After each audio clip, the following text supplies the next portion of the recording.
Bonsoir.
Merci Dominique. Bonsoir à toutes, bonsoir à tous. Bonsoir également aux internautes qui nous suivent via les pages Facebook et YouTube de la base Malraux Scène Nationale. Bonsoir Fiona. Bonsoir, bonsoir à toutes et à tous. Donc tu es présidente de Mountain Wilderness France et effectivement on a la chance de découvrir en avant-première ton premier ouvrage de réflexion, de partage d'expériences et d'autres témoignages, donc qui s'appelle Réinventons la montagne, Alpes 2030, un autre imaginaire est possible. Je dirais un mot, le livre est à la vente dans le stand de Garin après la conférence et tu feras sans doute une séance de signature. Pour ceux qui ne te connaissent pas, j'aimerais quand même dire deux mots. Une chose importante, c'est que tu n'es pas native des Alpes, tu es née à Lille. Tu as passé toute ton enfance dans un pays de terrils, mais tu vas découvrir la montagne, notamment les Pyrénées. Ça va être un véritable émerveillement, quelque chose de vécu d'extrêmement fort et qui, je pense, continue ne t'a jamais quitté en fait. Et cette découverte des Pyrénées, en fait, elle va guider un petit peu ta vie et certains choix, et notamment d'aller faire Sciences Po à Toulouse, plutôt qu'ailleurs, de poursuivre par un master en gestion des risques et environnement et santé, ce qui fait qu'actuellement tu es consultante, experte en question de résilience des territoires. Donc ça, c'est ta profession, c'est ton métier de tous les jours. tout en étant également co-gérante d'un gîte d'étape à Veldonne, où tu habites maintenant depuis... presque 2 ans maintenant, voilà. Dans le hameau dans lequel je vis. Ouais. Et puis, Fiona a eu également de nombreux engagements associatifs, militants, on va dire, par le passé, qui conduisent aujourd'hui à avoir pris en 2021 la présidence de Mountain Wilderness France. Alors, bon, j'imagine quand on est à Chambéry, on connaît MV, comme on dit dans les initiales. Mais je rappellerai peut-être deux campagnes qui ont été marquantes et qui ont été pionnières, je pense, dans les Alpes. Il y a eu Changer d'approche, où vous avez... développer, inciter à l'usage des transports en commun pour aller faire une pratique de sport de nature en montagne. Et puis installation obsolète aussi avec ces chantiers bénévoles de démontage de vieilles remontées mécaniques ou autres installations militaires. Voilà.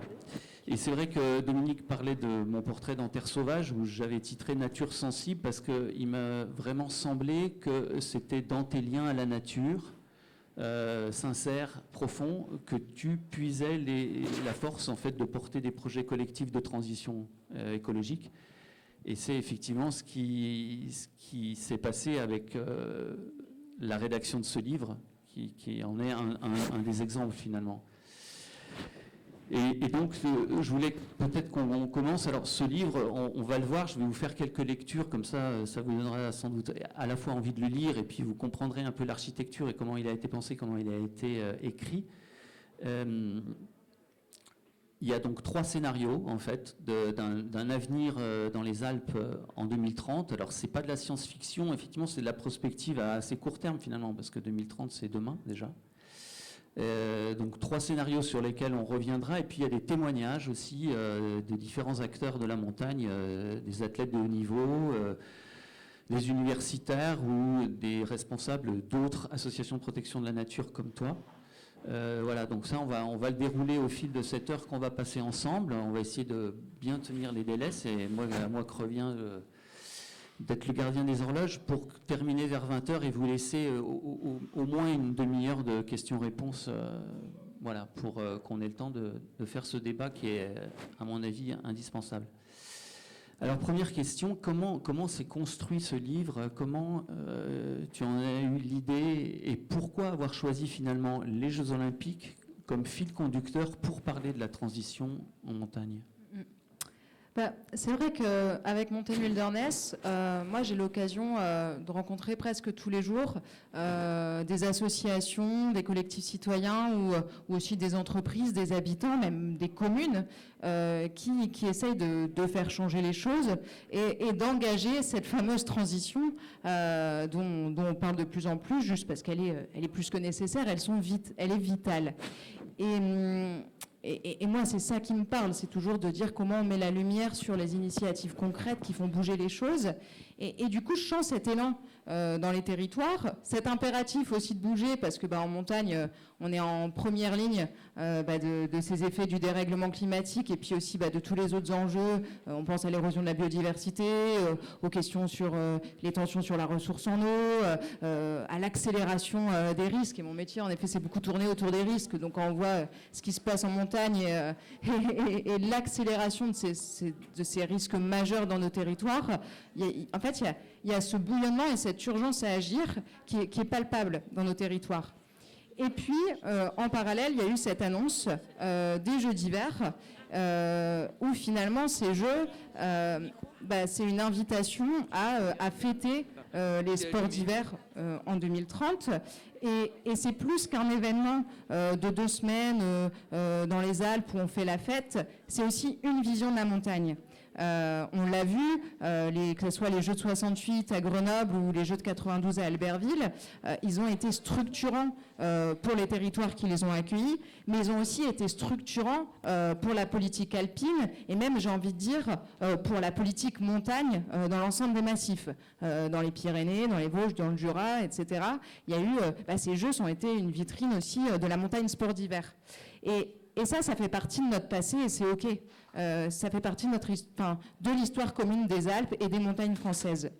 Mais par contre, en 2030, moi, je me suis dit, il y a quelque chose qui ne va pas dans l'équation entre une urgence à agir sur la question de transition écologique et de se dire, il faut profondément changer notre modèle économique, notre manière aussi d'habiter la montagne, parler de la montagne dans toutes ses dimensions, avec quand même on va se dire, des sacrés défis qui sont face à nous.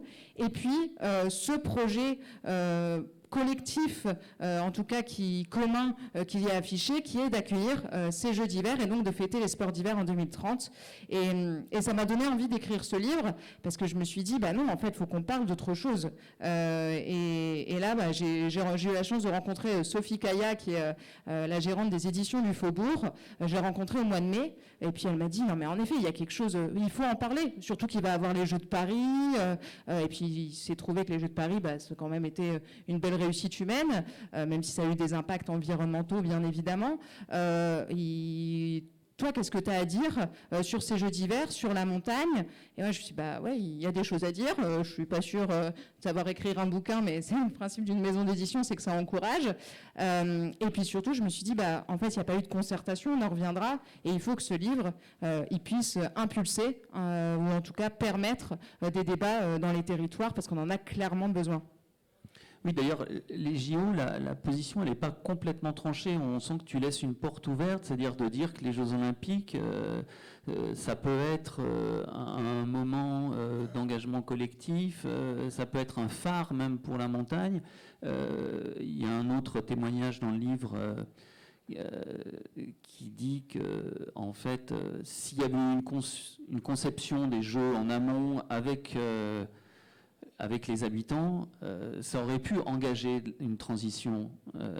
Ce qui se passe, c'est qu'il y a eu quand même un déficit de démocratie, absence de référendum, refus d'une commission du Conseil national du débat public, par exemple. Donc c'est plus là-dessus que tu voulais mettre l'accent ? Oui, tout à fait. Moi, ce livre, c'est pas une attaque contre les jeux. Je suis pas anti-JO. J'adore le sport et ces jeux, en effet, ils peuvent aussi. C'est vraiment la différence des fois entre les JO et les compétitions sportives, les championnats du monde sur une épreuve, c'est qu'on le voit bien et on l'a vu à Paris. Ça crée un élan, ça rassemble, ça permet de porter des valeurs. Et en ça, je trouve que c'est fort.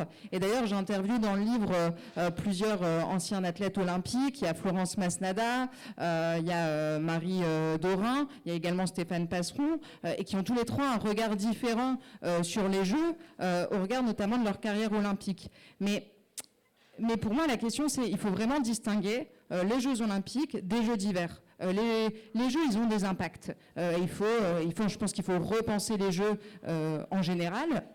Et il y a un vrai enjeu là-dessus. Il y a des associations qui travaillent sur le sujet.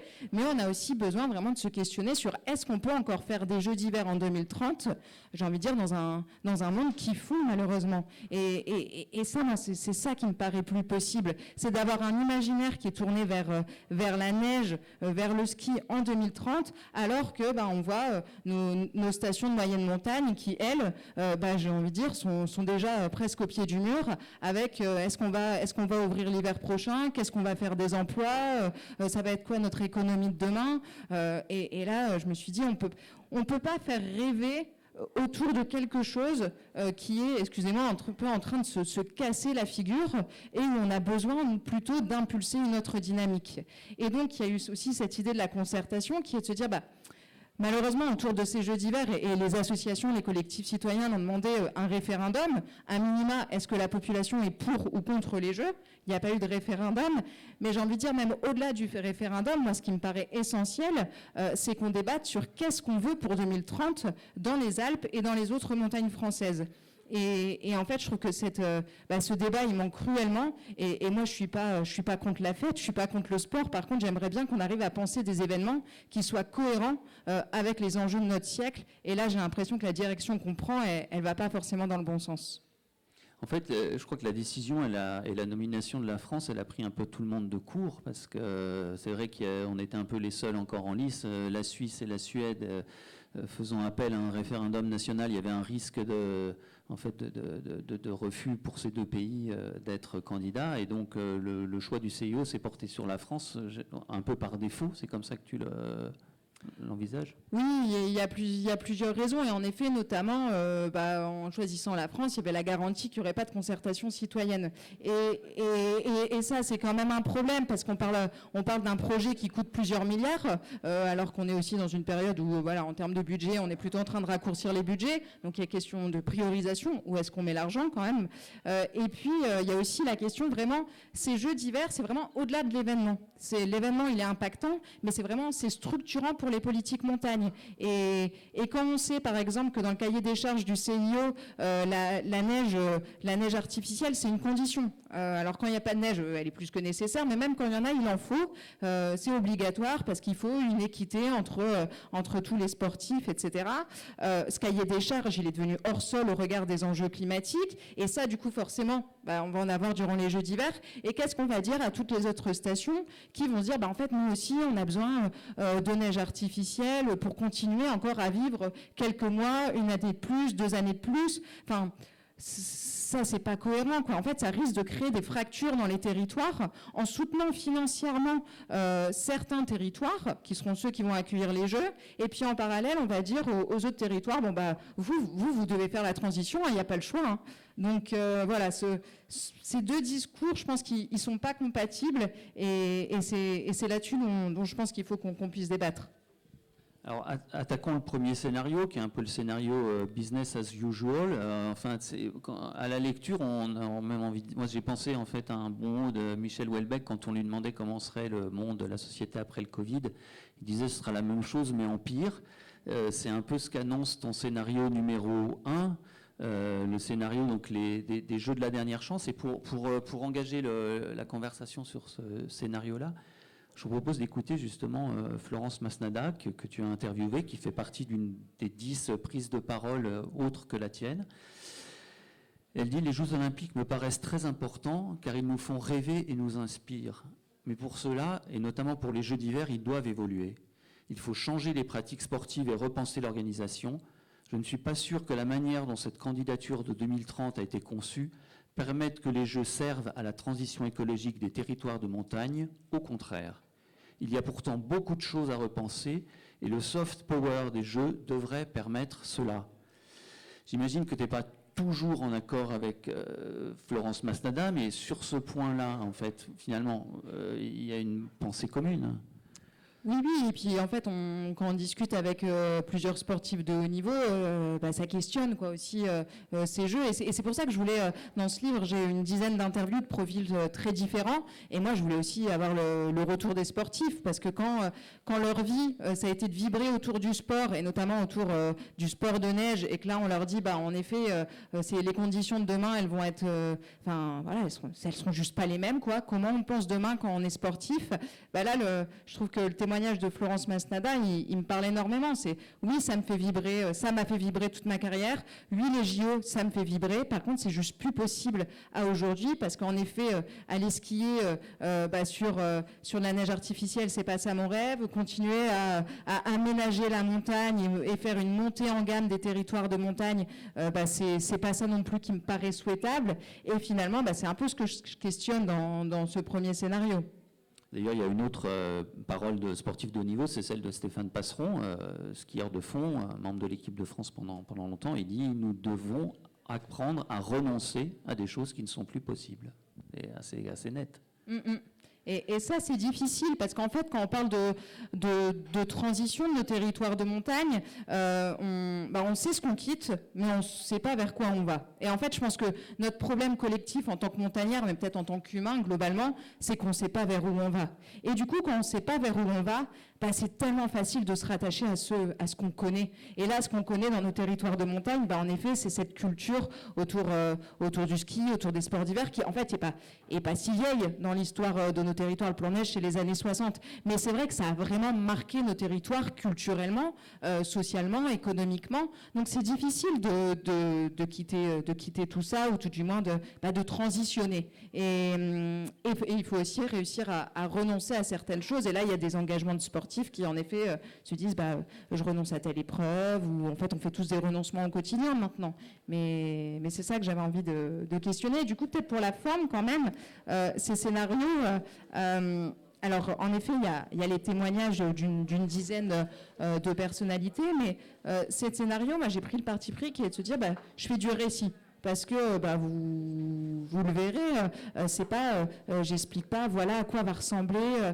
la montagne si on décide de faire les jeux d'hiver avec des chiffres, de manière appuyée, etc., etc. Je me suis dit, moi j'aime bien qu'on me raconte des histoires, donc j'ai essayé de me projeter sur, on est le 12 février 2030, les jeux ont lieu, et puis finalement c'est en effet un format business as usual, et ce format business as usual, pour moi c'est, on continue le ski, coûte que coûte, et puis quels que soient les impacts environnementaux, sociaux, sociétaux, parce que finalement, c'est ce qu'on a su faire jusqu'ici, et puis on veut continuer la machine, quitte à aller des fois vers des sens contraires en termes d'adaptation au changement climatique. Et en même temps, il y a beaucoup d'élus, beaucoup de responsables du tourisme dans les Alpes qui pensent que les JO seraient un levier pour engager une transition écologique, pour avoir des financements particuliers sur la question de la mobilité pour monter des projets. Qu'est-ce que tu leur réponds ? C'est sûr que les jeux ils ramènent de l'argent sur le territoire. Après, il y a la question de qu'est-ce qu'on fait de cet argent. Et l'exemple de la mobilité, il est frappant. Là, pareil, j'ai interviewé plusieurs personnes qui sont quand même assez expertes sur les questions de mobilité pour leur demander, finalement, est-ce qu'on va avoir des trains pour les Jeux ? Et notamment, là, on peut penser au Briançonnais, ou on peut aussi penser à des infrastructures qui sont pérennes. Et à chaque fois, la réponse, c'est non, malheureusement, en fait, c'est pas en claquant des doigts qu'on crée une nouvelle ligne de train, qu'on achète tout le matériel roulant, qu'on fait les études techniques qu'il faut. Donc non, ces jeux vont pas permettre la mobilité douce à l'échelle, de manière pérenne. Parce que la question, par exemple, pour la mobilité, c'est vraiment la pérennité. Si on pense Albertville en 92, il y a eu un système de navettes, de bus. Les jeux se sont arrêtés, les navettes également.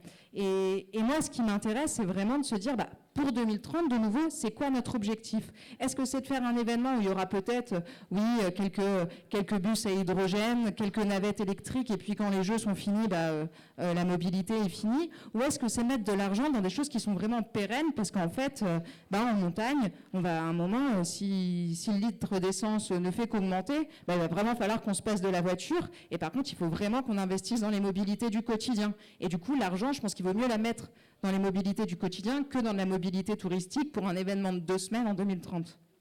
Ça, c'est ce qu'on verra un peu dans le scénario numéro 3, qui est effectivement de dire que l'avenir aussi des territoires de montagne ne sera pas ni au tout-ski, ni au tout-tourisme, mais un redéploiement d'activités sur ces territoires-là, que ce soit l'agriculture ou...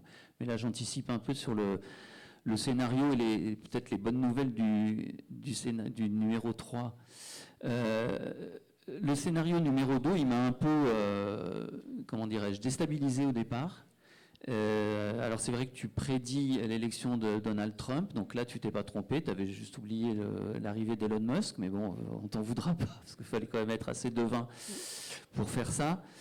Le scénario numéro 2, c'est les jeux sont joués et ils sont tellement joués qu'en fait ils n'ont pas lieu pour des questions de géopolitique, des questions de coût de l'énergie. Donc je me suis dit oui, pourquoi pas, c'est de la fiction. Et puis en fait, ces scénarios-là, je les lus quelques jours avant les événements qui se sont produits à Valence, en Espagne, les inondations. Et c'est vrai que je me suis dit, mais oui, si Valence avait été candidate au JO 2028, qui est une grande métropole, à peu près de la taille de Lyon, effectivement, j'imagine bien qu'aujourd'hui, leur priorité ne serait pas à l'organisation des JO 2028. Donc ça m'a un peu troublé finalement, dans un sens comme dans l'autre, et je vous propose de lire un passage de ce scénario numéro 2. Collectivement, nous n'avons pas pris conscience de l'effondrement en cours. Nous sommes restés dans le même paradigme, habité par la même croyance selon laquelle l'être humain est supérieur aux autres vivants et peut les exploiter à sa guise, telles de simples ressources. Les forêts ne sont que bois, les poissons que nourriture, les sols que support. Nous avons cru que des ajustements technologiques nous permettraient de continuer à vivre dans l'aveuglement comme avant, en toute puissance. Nous avons refusé de vivre dans le respect des équilibres naturels. en harmonie avec la faune et la flore. Nous avons oublié que sans eux, nous ne sommes rien, que sans harmonie globale et sans respect de chacun, l'équilibre planétaire bascule, et nous aussi. Alors, ce scénario 2 de jeux qui, à la dernière minute, plus ou moins, sont annulés par le CIO, est-ce qu'il t'est venu spontanément? Comment ça s'est passé pour construire ce deuxième récit?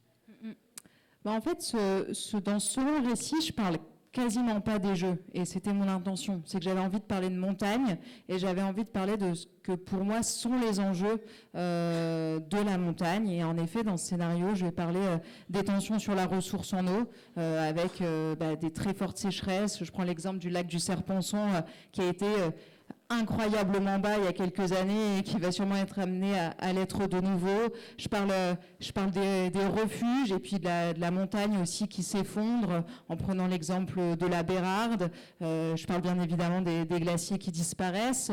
Et en fait, je me questionne sur toutes ces crises qui sont déjà là, mais qui vont s'accélérer, s'intensifier en 2030, pour me dire, finalement, est-ce que c'est pas ça notre priorité collective?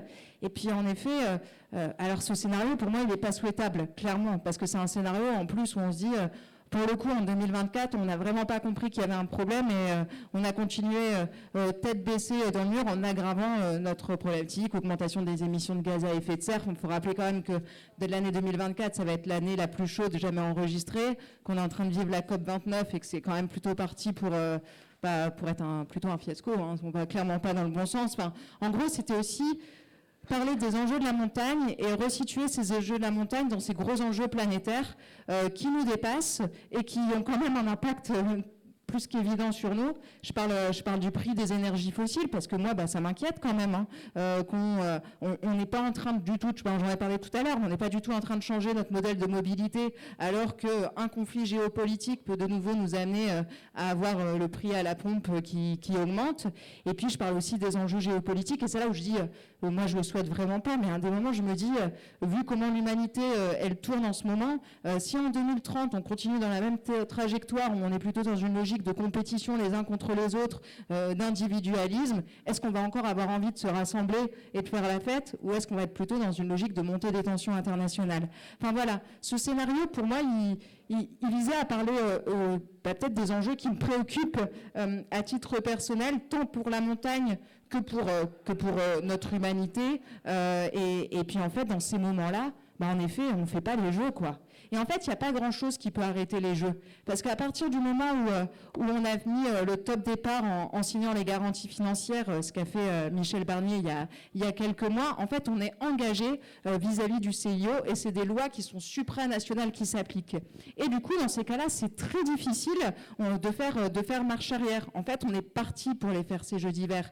Et maintenant, pour moi, la question, c'est pas tant de se dire comment on fait pour qu'ils aient plus lieu. Enfin, en fait, le débat, il n'est pas là. Le débat, il est sur comment ces jeux, s'ils ont lieu, ils aient le moins d'impact possible. Et puis aussi, si ils ont lieu, ils n'empêchent pas toutes les initiatives de transition à l'heure. Et là, ça va être le chapitre 3. Oui, et d'ailleurs, Mountain Wilderness a pris une position, sur maintenant que c'est acté, de ce que vous allez faire dans les 5 ans qui viennent. Alors, on anticipe un peu sur le numéro 3, mais il y a à construire ou à s'opposer encore? Nous, on va être dans une démarche de construction, on n'a pas le choix. Donc, en tant qu'association, en fait, j'ai pas envie de m'opposer pour que ça serve à rien. Donc, moi, je suis vraiment on est vraiment dans un esprit de construction.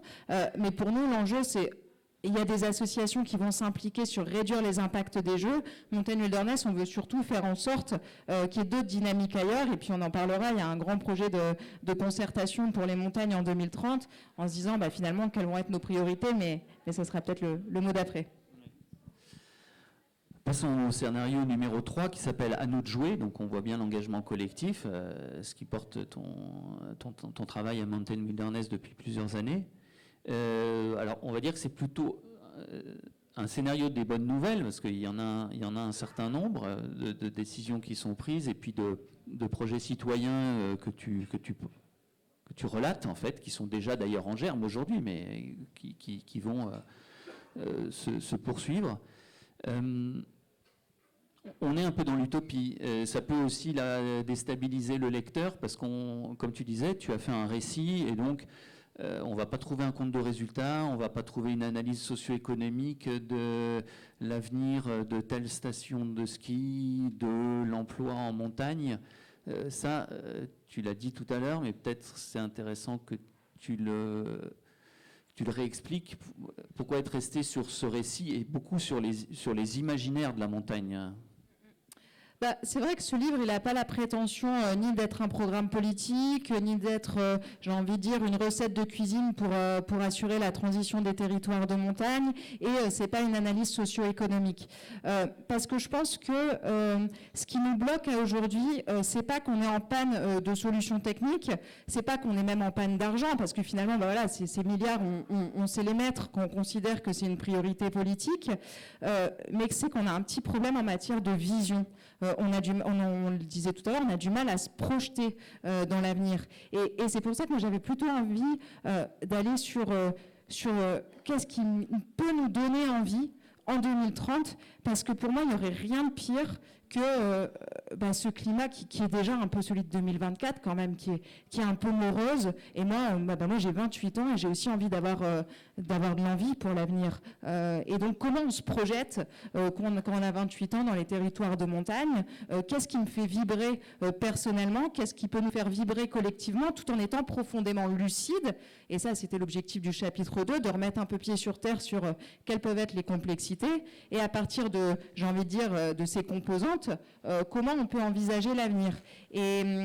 Et donc, c'est le parti pris de scénario 3. Alors oui, il peut être utopique. Moi, je pense qu'on a profondément besoin de rêver. On a profondément besoin de se projeter dans autre chose et pas juste penser en termes de fichiers Excel et de comptabilité analytique, même si ça peut être utile. Mais en tout cas, je ne pense pas que c'est comme ça qu'on dessine des visions d'avenir. Donc, il faut que collectivement, on arrive à se projeter dans quelque chose qui peut être difficile, parce que ce qu'on va vivre demain, je suis pas naïf, ça va être difficile, mais qui peut être aussi motivant, qui donne envie de se lever le matin, quoi, tout simplement. Et moi, ça, ce que j'ai écrit, en tout cas, ça me donnait envie de me lever le matin. Et puis de se dire aussi, finalement, comment ça permet peut-être de créer un petit élan collectif, parce que dans ce livre, dans ce chapitre, pardon. En fait, c'est des initiatives concrètes qui existent déjà. Quand on parle de transition, même quand on parle de réinventer la montagne, c'est pas à partir d'une page blanche. En fait, des gens qui se bougent, qui ont des idées qui sont géniales, il y en a plein. Par contre, comment on met la lumière sur ces gens-là, comment on les accompagne financièrement, techniquement, pour le coup, pour faire en sorte que ces utopies très concrètes se mettent en œuvre. Justement, pour donner un exemple, je vais lire de nouveau un passage de scénario numéro 3 qui se passe à Frédières, dans le massif de Beldonne, et qui parle d'un camp de base qui a été installé, un lieu de découverte de la montagne, un lieu d'accueil qui fait vivre des acteurs à l'année. Juste pour rebondir, ce camp de base, en fait, il existe déjà. Enfin, il existe. Je parle de la réalité, et après, je m'amène à rêver un peu. Mais à Frédières, il y a quelques mois, on a eu la région, le département, la mairie, la Comcom et d'autres acteurs qui sont venus inaugurer le camp de base. Par contre, ce camp de base, pour l'instant, c'est un espace où on peut retrouver des tables de pique-nique, où on peut avoir un espace de bivouac avec des toilettes sèches et des panneaux qui expliquent comment on va randonner depuis Frédières pour aller vers les massifs, vers le refuge de la Pra, vous connaissez peut-être, bref. Et tout ça, c'est très bien. Mais je me suis dit peut-être que ça pourrait être encore autre chose, et c'est un peu l'objectif de ce sous-chapitre. Et donc on parle d'une famille, Maya et Fred et leurs enfants, qui effectivement qui ont fait le choix cette année de monter là-haut, quoi, en fait. Et ici à Frédières, le confort ne se mesure pas à la taille des lignes et à la qualité de la 5G. La famille goûte au silence, au plaisir de l'obscurité nocturne et des ciels aux 1000 étoiles. 1000 étoiles, sans S c'est mieux. Sur la grande prairie devenue camping estival temporaire, pas de bungalow, de cottage ou de lodge, juste une petite cabane en bois pour cuisiner ensemble et faire sa toilette face au grand sommet. L'eau qui sort du robinet est froide et il n'y a pas de douche, mais personne ne s'en plaint. On ne se lave pas les dents tous les jours au ululement de la chouette. Sur la grande étendue d'herbe, des familles ont choisi de poser la tente, tandis que d'autres préfèrent dormir à la belle étoile. En guettant régulièrement les épisodes pluvieux, on apprend à vivre au rythme de la météo. Ici, c'est la nature qui impose sa cadence. Bon, là, on retrouve ce qui te fait vibrer en montagne, j'imagine. Bah, tout à fait. Moi, je pense que personnellement, pourquoi la montagne, ça m'a autant touchée quand j'étais enfant, et pourquoi ça m'a fait dire, en fait, c'est là où je veux passer ma vie, c'est que ces territoires de montagne, c'est les rares espaces où je trouve on arrive encore à remettre les pieds sur terre. En France, il y a plus de 80% de la population qui vit dans des milieux urbanisés. Notre quotidien, c'est d'être entouré de béton, de lumière artificielle, d'autres humains. Et cette société humaine, à des moments, elle est profondément bien. Et je l'aime aussi. J'aime aussi être en ville, j'aime aussi être dans des lieux festifs, dans des bars, etc. Mais il y a des moments, je me dis, on oublie totalement dans le milieu dans lequel on vit, quoi. Qui est un milieu qui n'est pas qu'anthropisé, mais qui est un milieu naturel. Et je pense que la montagne, et c'est pour ça aussi qu'il y a autant de monde qui va en montagne, et aussi de plus en plus de monde qui va en montagne, c'est peut-être qu'on est en train de se rendre compte qu'on en a marre de vivre dans des bulles humaines. Il y a Pierre Rabhi qui dit qu'on vit toujours dans des boîtes, qu'on quitte notre boîte professionnelle pour aller en boîte, et en gros qu'on est toujours dans des milieux enfermés, et que cette montagne, en fait, des fois, certains la critiquent en disant c'est ces urbains qui ont besoin de ressourcement. En fait, moi, j'ai vécu 10 ans en ville. Ouais, je peux comprendre qu'on a besoin de ressourcement quand on est toujours dans des milieux urbanisés. Et du coup, comment on voit cela comme un atout? Parce que pour moi, la profonde richesse de nos territoires de montagne, c'est ça. C'est qu'ils sont encore sauvages, c'est qu'ils ne sont pas encore totalement aménagés. Et est-ce que, je pense, on va chercher en montagne, c'est pas la douche chaude de 10 minutes, la 5G, et puis l'hôtel 18 étoiles, c'est plutôt, en effet, d'aller vivre des expériences qui sont profondément intenses, qui sont profondément belles, et tout ça, ça nécessite d'être dans le respect du milieu naturel. Et pour moi, ça, j'avais envie d'en parler aussi, parce que je pense que ça peut aussi être ça, le tourisme de demain. Le tourisme de demain, c'est pas forcément une montée en gamme de nos territoires. Les attentes de la clientèle, c'est pas forcément de retrouver le même confort à 1400 mètres qu'ils trouvent à Paris, à Marseille ou à Lille, quoi. C'est peut-être justement d'assumer qu'en montagne, il y a une identité spécifique, il y a une culture spécifique, et que c'est ça qu'on a envie de partager.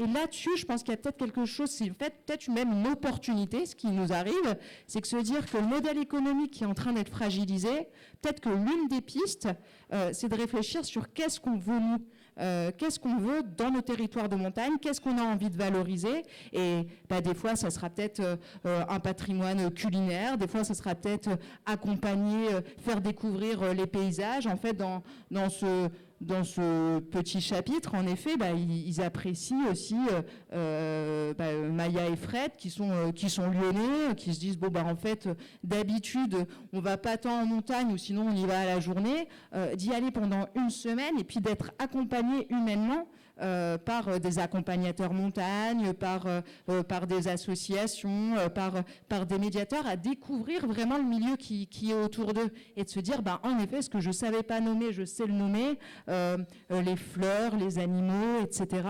Et puis en fait, c'est peut-être ça qui est profondément intéressant, quoi, et c'est peut-être ça la vraie richesse.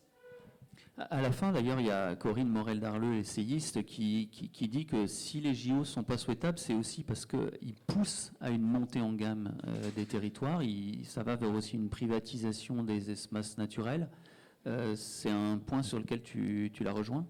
Oui, tout à fait. Là, ça fait partie vraiment du cœur même des actions de Mountain Wilderness, où on dit, en fait, les aménagements en montagne et cette course à l'aménagement, ça n'a pas juste des impacts environnementaux. Ça en a, c'est indéniable.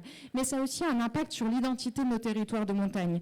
Je vais vous prendre un exemple pour pas parler je vais vous parler de diversification des activités en station. Moi, je pense que pour les stations qui se retrouvent en difficulté d'enneigement, la station, elle a clairement un avenir. Pour moi, la station, ça peut être une porte d'entrée vers la montagne, et on peut, dans cette station, qui sont en effet des milieux aménagés, urbanisés, existants, qui peuvent rassurer une partie de la population pour se rendre en montagne, ça pourrait être vraiment une superbe occasion de se dire, depuis cette station, je vais aller découvrir une activité sportive, je vais aller découvrir le métier de berger, je vais aller faire une sortie naturaliste. Enfin bref, ça pourrait être tout autre chose. Et les stations, pour moi, elles ont vraiment un avenir pour vivre à l'année, mais dans un modèle qui sera peut-être différent. Mais pour autant, là, j'ai l'impression qu'une des pistes qui se dégage, c'est de se dire on a besoin de diversifier, donc on va faire d'autres activités pour que ça fonctionne à l'année, le fameux montagne 4 saisons, mais en fait, on ne diversifie pas profondément, culturellement. On est toujours dans le même modèle où il faut consommer, faire du loisir, et que ça soit... et ça me pose question. Est-ce qu'on a besoin d'avoir partout la même tyrolienne, d'avoir le plus grand...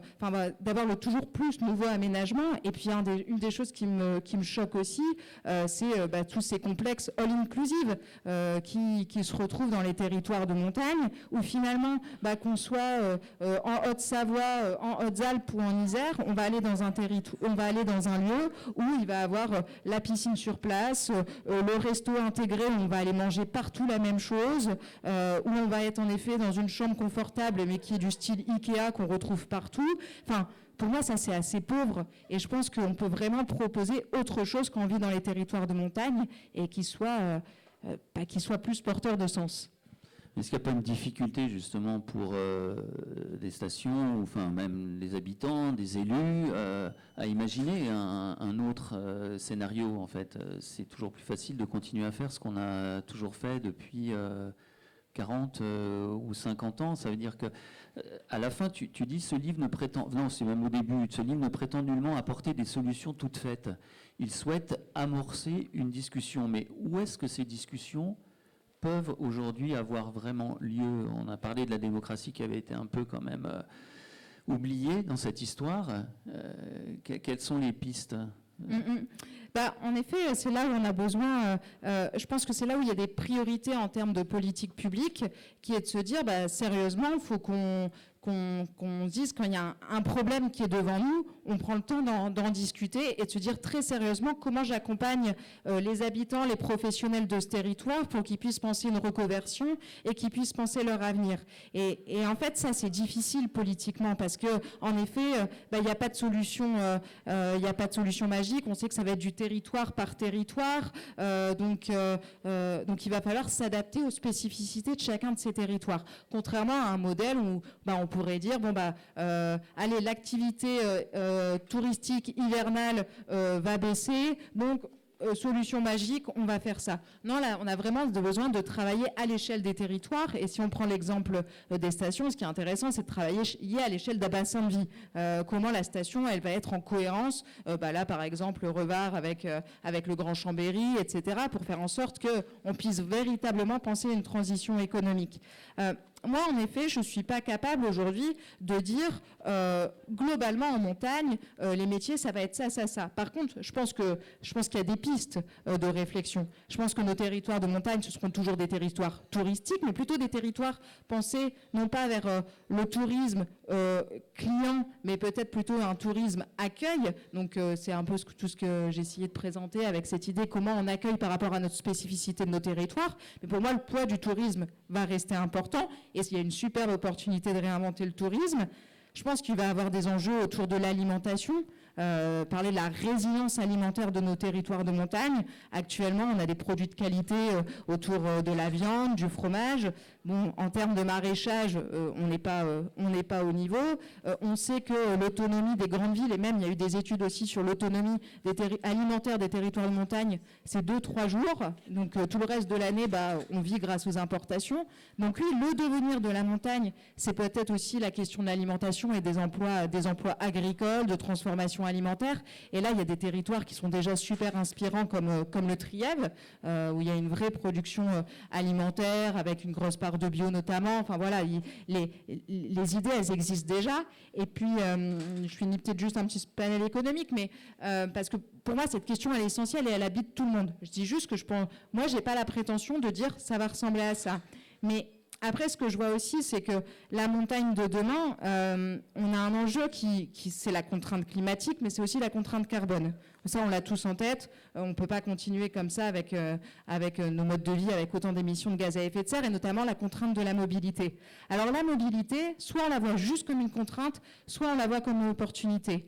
Et dans le livre, j'ai pu interviewer Anne Lanceman-Trappier, que vous connaissez peut-être, qui est la présidente de France Nature Environnement Haute-Savoie, mais aussi d'une association qui s'appelle Inspire sur la qualité de l'air. Et en fait, elle dit, mais moi, le fait qu'on va devoir se passer de la voiture, je le vois plutôt comme une superbe opportunité pour nos territoires de montagne, parce qu'il y a peut-être des activités qu'on va relocaliser, des services, de l'artisanat, etc., etc. Et du coup, ces allers-retours qu'on fait en permanence, parce qu'on a finalement cette voiture facile d'accès, on va peut-être penser les choses différemment. Mais par contre, il faut repenser l'aménagement du territoire. Donc voilà, on voit que le sujet est plus complexe, mais qu'il y a quand même une perspective d'emploi. Et puis voilà, globalement, c'est aussi ça, aborder pour moi la question de l'économie de demain en montagne. C'est pas juste se dire, on a un chiffre d'affaires actuellement avec autant d'emplois, comment on essaye de faire coller ça le plus possible demain. Non, je pense qu'il y a besoin de réfléchir, de se poser, qu'est-ce qu'on veut, qu'est-ce qui est possible, et surtout comment on arrête de retarder le problème, parce que là on le voit déjà dans des stations de moyenne montagne où en fait on a la peur de la crise de l'emploi, et elle est plus que légitime, mais du coup on essaye de faire perdurer un peu le système avec des fois des nouveaux projets de remontée mécanique dans des stations où il y a un manque d'enneigement. Je pense à côté Isère, à l'Alpe du Grand Serre, mais et ça, pour moi, c'est pas qu'un enjeu écologique, c'est que si on ne prend pas cette transition à bras-le-corps, en fait, ça va aussi être un enjeu économique et social. Et du coup, moi, je préfère qu'on parle des problèmes maintenant, quand on a un peu de recul, que quand vraiment on est au pied du mur. Et tu as l'impression que ces projets de territoire, ils ne sont pas portés encore du tout, parce que tu lances des pistes où on voit qu'elles sont déjà en fait en gestation, tout ça. Qu'est-ce qui manque pour, selon toi, franchir une étape supplémentaire ? En effet, il y a des points qui sont positifs. Il y a plus d'ingénierie dans les territoires de montagne, et le plan Avenir Montagne Ingénierie qui a permis de financer des postes dans les territoires de montagne pour penser la transition. Il y a des associations qui travaillent sur les questions de transition des territoires. Là, chez KMR, il y a le flocon vert dans les stations. Enfin, voilà, il y a des initiatives. Par contre, c'est comment, c'est pas des petites initiatives chacun de son côté, mais comment en fait c'est juste un cap politique commun, quoi. Faut qu'il y ait un élan global. Et si on pense juste la transition avec des petites touches à droite à gauche, en fait, oui, on avance, mais on n'avance pas assez vite. Et puis en plus, le risque, c'est qu'au bout d'un moment, on dégoûte tout le monde, quoi. Parce que quand on bosse ensemble, quand on se dit allez, moi j'ai envie d'y aller, mais que finalement on se prend que des freins, il y a un moment on se dit allez, j'y crois plus, je vais m'occuper de ma vie, et puis la transition ça va bien, mais ils feront sans moi, quoi. Et c'est ça aussi que j'ai envie de porter avec le livre, c'est finalement là l'argent public, il faut aussi qu'il serve à créer cet élan, l'argent, et puis aussi nous tous, quoi. Comment on crée ces conditions pour se dire allez, maintenant on y va. En parlant d'argent public, avec la nouvelle loi de finances, est-ce qu'on entend parler de coups de rabot un peu partout, et en particulier sur l'ingénierie touristique et en montagne? Ça va vous empêcher de porter certains projets? Comment Mountain Wilderness justement a prévu si on se sert de cet ouvrage de Fiona Mill pour engager des débats? En effet, là, nous, en tout cas, en tant qu'association, on est en train de porter d'autres projets avec des associations de montagne, CIPRA, Mountain Riders, et puis globalement avec plein d'autres acteurs qui sont aussi en train de se mettre en mouvement pour activer la transition.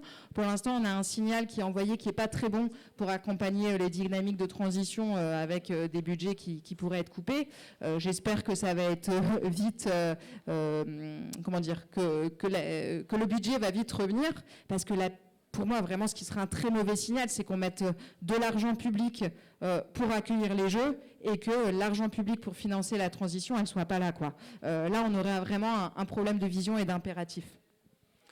Ouais, ça me fait penser à une chose, en rappelant ton origine du nord de la France, où effectivement, tu as connu une région où cette anticipation d'un grand bouleversement économique avec les mines, la sidérurgie, finalement, le virage s'est pris de manière un peu brutale, quoi, hein, et la région paye encore ce manque d'anticipation. C'est ce que tu peux craindre dans les Alpes, de se retrouver dans une situation... Ouais. Tout à fait. Pour situer, moi je suis originaire du bassin minier du Nord, donc vous connaissez peut-être tous Hénin-Beaumont. Voilà, moi je suis née à 15 km d'Hénin-Beaumont. Je viens d'une famille de mineurs. La crise, la fermeture des mines, ça a été un choc brutal. Et en 2024, on en voit encore des impacts, parce que finalement, la résilience d'un territoire, quand on vit un choc économique aussi important, ça se fait pas en 2-3 ans, quoi. Il y a tout un impact sociétal, culturel. Et du coup, évidemment, moi, ça m'amène à avoir un regard sur la résilience de nos territoires de montagne, parce que les Alpes, c'est pas le Nord-Pas-de-Calais, et je pense qu'on a presque beaucoup plus de richesses dans les Alpes que dans le Nord-Pas-de-Calais, et pas que des richesses économiques. Il y en a, clairement. J'ai envie de dire, de l'argent pour financer de la transition, on en a plus que dans les Alpes, que le Nord-Pas-de-Calais en avait il y a quelques décennies, c'est évident, mais on a aussi justement ces richesses qui sont ces richesses naturelles, qui sont aussi l'esprit montagne qui a déjà traversé des chocs et qui a réussi à rebondir. Et du coup, je me dis, mais si la transition, elle vient pas de ces territoires-là, mais d'où est-ce qu'elle va venir ? La transition écologique globale de nos territoires de montagne. Je pense que les montagnes françaises, elles peuvent être profondément pionnières d'une nouvelle dynamique pour atténuer nos émissions de gaz à effet de serre, mais surtout repenser nos manières de vivre avec le vivant, de revivre sur Terre, de revivre ensemble, entre humains, et puis avec les autres humains. Et je pense que c'est ça qui m'anime, c'est que moi j'y crois profondément ici, parce que quand je retourne dans le Nord, quand je vais en Seine-Saint-Denis, par exemple, je me dis quand même la transition est peut-être un peu plus compliqué là-bas, et peut-être que nous, dans les Alpes, c'est pas facile, mais on peut peut-être quand même être moteur d'une dynamique. Alors peut-être que j'ai mal lu la fin, mais il me semble que tu mets quand même un tout petit peu de côté, ou que tu ne traites pas à fond la question quand même, et ça doit concerner un certain nombre de gens dans la salle, de gens qui sont dans le métier, dont l'activité économique est directement dépendante des sports d'hiver. Alors il y a des choses très drôles à la fin qui sont de l'ordre peut-être pour certains du doux rêve, ou de l'utopie, ou un peu des dingueries. C'est autour de ce rendez-vous des montagnardes et des sportivades, qui sont une autre forme de rendez-vous sportif. Mais quelque part, les sports d'hiver, ils sont un peu absents, non ? Ou alors est-ce que j'ai manqué quelque chose ? Non, parce que dans ce troisième scénario, les Jeux d'hiver, ils ont lieu. Donc, parce que je pars du principe qu'il n'y a rien qui les a arrêtés, donc ils ont eu lieu. Par contre, en effet, j'ai pas cherché dans ce troisième scénario à tout prix de dire comment on s'en sort sur la question des sports d'hiver. Juste parce que j'en ai déjà parlé tout à l'heure, mais je pense que c'est un sujet qui est indispensable, qu'il faut qu'on traite, mais qui est plus complexe que comment on va régler le problème A en mettant une solution toute faite sur le problème B. Donc, en effet, il y a un enjeu là-dessus, je ne reviens pas, mais qu'il faut que par territoire, on se concentre sur c'est quoi la transition socio-économique, et il faut vraiment, pour le coup, qu'il y ait les élus, qu'il y ait les acteurs, les entreprises, et qu'on se dit aussi, finalement, on va devoir apprendre à être plus l'adaptabilité, se dire finalement déjà on est quand même sur des métiers qui sont généralement des métiers de saisonniers, il faut changer d'activité, on va être amené à le faire, comment on finance des formations pour faire évoluer nos métiers, comment des personnes, je rencontrais quelqu'un de l'ESF la semaine dernière qui me disait finalement moi je fais ce métier parce que oui j'aime le ski et j'aime enseigner, mais j'aime aussi enseigner autre chose et j'aime surtout être en montagne, donc comment finalement je peux retrouver dans mon futur métier la condition qui fait que j'ai un métier de plein air et qui fait que j'ai un métier de relationnel et d'humain. Moi, ça, j'y crois énormément. Donc, en fait, la question de neige ou pas neige, pour moi, c'est plutôt, en effet, comment on reste des territoires d'accueil et peut-être même des territoires où on va aller encore plus choyer l'humain et ses relations, on fait découvrir notre territoire. Ça va pas suffire. Il y a des enjeux économiques, il y a des renoncements, etc., etc. Le projet, il est complexe et il faut qu'on en débatte. Non, ces montagnardes que j'envisage dans le scénario 3, c'est plutôt pour répondre à la question de si vous ne voulez pas des Jeux d'hiver, c'est que vous ne voulez pas de fête. Et moi, j'aime la fête, quoi. Il n'y a pas de souci. Et j'aime aussi le sport. Par contre, comme je le disais tout à l'heure, j'aime bien concilier fête et sport dans le respect du milieu dans lequel je vis, et puis aussi dans le respect des enjeux du 21e siècle. Et du coup, ces montagnardes, alors j'imagine que on se dit, en 2024, on s'est dit que oui, il y a eu une concertation qui s'est fait. Alors pas une concertation forcément autour des Jeux d'hiver, mais il y a eu un groupe de travail qui a notamment été initié par les sportifs, qui se sont dit, finalement, nous les Jeux d'hiver comme ils sont, on n'a pas forcément envie d'y aller. Par contre, on a envie de continuer à faire du sport et de la montagne, donc on a envie de réinventer ça. Et à partir de là, on va se questionner aussi sur comment on peut fêter les montagnes en 2030. Et on va aller fêter les montagnes d'un point de vue sportif. Alors là, j'essaye de donner un peu des pistes de réflexion sur à quoi pourrait ressembler un événement sportif en 2030 qui, pour moi, pourrait être cohérent au regard des enjeux. Puis si ça peut inspirer le CIO, tant mieux. Bon, j'y crois pas trop, hein, mais voilà, c'était pour montrer aussi, en fait, on peut aussi rêver là-dessus, et c'est OK. En fait, qu'en 2024, on dise la manière de penser les JO, elle doit changer, et il faut cogiter, tant mieux. Hein. Moi, j'aime pas ce qui est figé dans le temps, j'aime bien ce qui évolue. Mais je me suis dit aussi, 2030, ça peut être une opportunité de fêter les montagnes dans toute leur diversité. Et du coup, en fait, c'est des montagnardes où on va fêter le sport, mais on va fêter aussi la culture montagne, on va fêter les refuges. Donc, on va avoir une grande fête où les jeunes, l'ensemble des jeunes vont pouvoir... alors, l'ensemble des jeunes, je veux dire, il y a des classes qui vont pouvoir monter dans des refuges. On va aussi découvrir des associations. On va aussi fêter la culture dans toutes ses dimensions. Enfin, voilà, j'avais envie de dire... Pour moi, la montagne, elle a plein de choses à nous offrir, et comment on dit aussi que 2030, ça peut être une année de fête, mais une année de fête dans laquelle on est fier de faire la fête, parce qu'en effet, on fête peut-être des dynamiques qui sont profondément cohérentes et inspirantes. Effectivement, c'est pas sombre, hein, ce livre, il y a de la joie aussi, je trouve. Souvent, ça revient dans tes mots, le mot de joie. Moi, j'ai bien aimé dans les sportivades, parce que je pense que tu t'as laissé libre cours à ton imagination, et puis c'est ce que tu disais, c'était une nécessité aujourd'hui que de pas ne penser que ce qu'on peut faire, mais d'imaginer tous les possibles. Donc c'est vrai que par exemple, il y a une course d'orientation qui mélange des pros et des amateurs, et avec des questions naturalistes.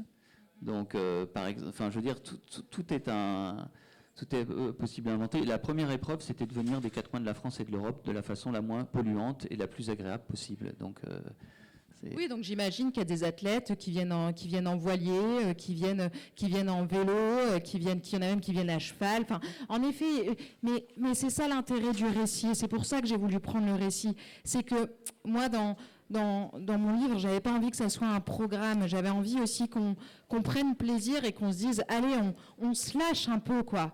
Et du coup, on peut aussi penser d'autres choses. Et je pense qu'en fait, aujourd'hui, on a besoin de vision, on a aussi besoin d'être un peu créatif. Et en fait, c'est difficile d'être créatif quand on est dans une ambiance où tout est contrainte, où tout nous pèse. Et franchement, il y a de quoi avoir en avoir un peu lourd sur le moral des fois quand on regarde l'actualité. Mais du coup, comment on a aussi des espaces un peu où on respire un coup, et en fait, je pense que si on arrivait des fois à faire ces exercices-là, c'est là où on trouverait les meilleures idées, quoi. Moi, je pense que les meilleures idées, on les a quand on est dehors, pas quand on est dans une salle entourée de 4 murs. Et je pense aussi, c'est quand on se lâche niveau émotion.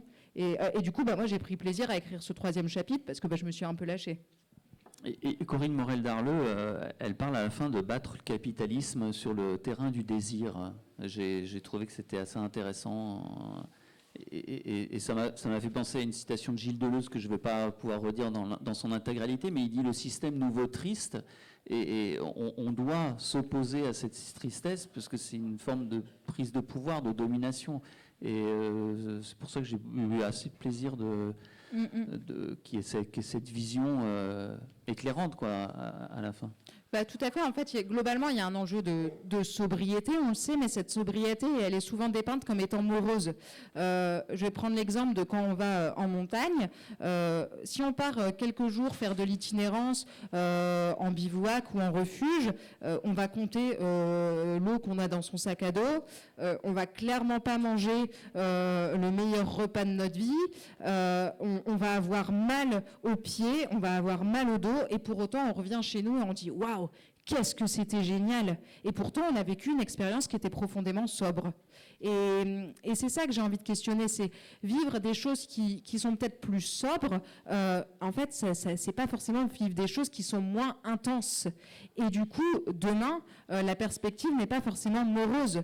Elle peut même être réjouissante. En fait, ça dépend juste comment on regarde les choses et peut-être qu'il faut changer de lunettes, quoi. Alors pour finir, et après on va vous donner la parole, j'ai repéré, j'ai fait une recherche sur le PDF du bouquin, le mot décroissance n'apparaît pas. Alors pourtant extrêmement à la mode et extrêmement lié à ces questions de transition.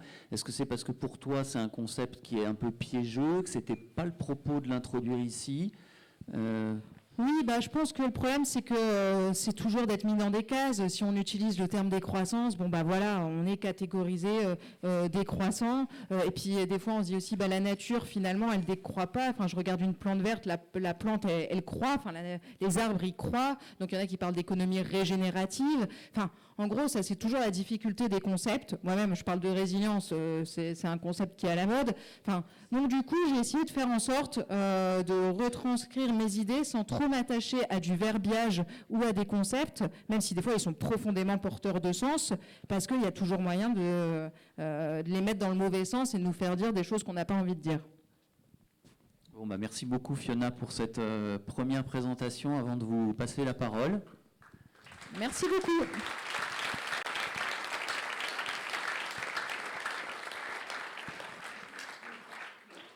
Alors, est-ce qu'il y a un micro? Voilà, c'est ça.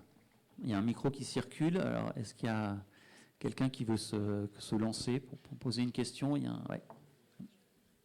Monsieur.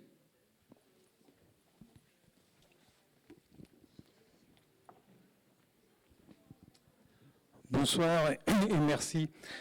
Jean-Pierre Béguin, je suis conseiller régional du groupe Les Écologistes et je fais partie de la commission JO 2030. Vous voyez la chance que j'ai. Donc je voudrais d'abord remercier Fiona et toutes les associations qui portent cette parole, parce que quand c'est nous qui la portons politiquement, on est forcément taxés d'anti-tout, d'anti-fête, voilà. Nous, on fait de l'écologie punitive et le reste, ceux qui veulent les JO font de l'écologie positive. Il y a deux choses, c'est plus un témoignage pour expliquer en 2 minutes. D'abord, les JO 2030, c'est le projet d'un seul homme, pour qui c'est un tremplin pour 2027. Faut être clair, faut le dire, voilà. Une fois que c'est posé, c'est dit. La concertation, elle a eu lieu dans les Hautes-Alpes, par Muselier. Des gens ont se positionné, ça a été repris par des médias. La question posée était, est-ce que vous êtes favorable à des jeux qui respectent l'environnement et qui sont durables? Voilà la question qui était posée. 75% de réponses favorables. La troisième chose, c'est que effectivement, c'est pas facile, parce que dire à des gens qui habitent la montagne et qui sont dans un système qui fonctionne et qui a enrichi des populations depuis 60 ans, et vous leur dites maintenant, il faut arrêter, parce que c'est plus possible, ça, effectivement, c'est dur, et on passe pour des gens contraignants, et de toute façon, on ira dans le mur. Et je vais finir simplement en disant que pour l'instant, on est persuadé que la technique va résoudre les problèmes avec les canons à neige et tout. Moi, j'ai une anecdote. Il y a eu une déclinaison de la coop à Chambéry. Il y a un monsieur qui s'est levé qui a dit « Je suis président des guides de haute montagne de Chamonix ». Il y a les 100 plus belles courses des Alpes. Aujourd'hui, il y en a encore 20 qui sont possibles. Il y en a 80 qui ne se font plus pour des questions de sécurité. Donc oui, il faut un autre récit. Oui, il faut envisager autre chose. Et ça, ce ne sont pas ni les élus, pas que les élus. Il y a effectivement associé les habitants de nos montagnes. Voilà. Est-ce que tu veux ajouter une réponse à ce témoignage? Oui, je vais rebondir, en effet, associer les habitants de la montagne. Nous, avec l'association, en début 2025, on va lancer une grande concertation pour les montagnes en 2030, en se disant, finalement, il n'y a pas eu ce référendum, et surtout, il n'y a pas eu de débat sur qu'est-ce qu'on veut en 2030, donc on veut laisser la parole aux habitants. Et du coup, ce qu'on souhaite, c'est surtout exprimer des projets concrets. Parce que généralement, on dit, on a du mal à se projeter ailleurs, et qu'est-ce qu'on va financer, et qu'est-ce qu'on va faire. Et en fait, je suis sûre que quand on s'y met tous, des idées, on en a. Et donc, cette grande concertation à laquelle je vais vous inviter à participer dès qu'elle sortira, elle vise vraiment à se dire, finalement, les montagnards, ce qu'ils veulent pour leur avenir, en partie, ils le savent, mais des fois, il n'y a pas l'accompagnement technique ou il n'y a pas les finances pour le faire. Et du coup, ce sera vraiment l'objectif de laisser cette parole en se disant, voilà, à quoi peuvent ressembler les montagnes de demain, quels sont nos enjeux et très concrètement, ce dont on a besoin. D'autres témoignages, réactions? Oui, monsieur, devant au deuxième rang. Merci. Les montagnes, c'est 20% du globe terrestre à peu près. Donc, est-ce que le problème, il n'est pas ailleurs que la montagne? Dans le cadre du réchauffement climatique, c'est pas la montagne le problème, hein. Et pourtant, c'est le cœur de notre problème, le réchauffement climatique. Vous parliez du témoignage du président des guides de Chamonix, de haute montagne, qui dit que 80% des courses autour de Chamonix sont plus praticables. Il y avait encore un cristallier qui parlait hier soir à la télé, que j'ai vu, Monsieur Charlet, qui est un guide cristallier, qui disait oui, on est sympa, on est content parce que la montagne s'effondre, on a plus de cristaux plus facilement accessibles. Mais enfin les courses se ferment, hein, donc puis vous prenez et il a vu mourir autour de lui des gens qui ont pris, comme il dit, des camions sur la tête. Donc la question de fond, c'est le réchauffement climatique. Après, il y a des choses à faire en montagne, le local, il y a beaucoup de choses, on peut faire beaucoup de choses, il y a beaucoup d'initiatives. L'agriculture de montagne est une agriculture extrêmement diversifiée, qui a bénéficié de certains privilèges autour de chez nous en Savoie, ce qui est très bien, ce qui leur a permis de survivre. Mais le fond, c'est que même cette agriculture, demain, vous avez parlé de sécheresse, je crois, va être remise très profondément en cause par la sécheresse. Et il faut bien savoir que les étages de végétation, dont certains essaient de nous dire qu'ils vont monter en altitude, mais on ne crée pas un sol qui peut porter de l'herbe dans le temps, ou dans le tempo plutôt de création du changement climatique. Voilà. Donc la question de fond, c'est le changement climatique. Comment on peut dire vraiment que nous, montagnards, on a vraiment besoin que le changement climatique soit combattu, donc les consommations d'énergie fossile, et puis je ferai aussi un petit paragraphe sur les autres montagnes du monde. Hein. Il y a des gens qui sont dans des conditions extrêmement précaires, je vois bien comment ils auront des moyens, eux, de résister à ça.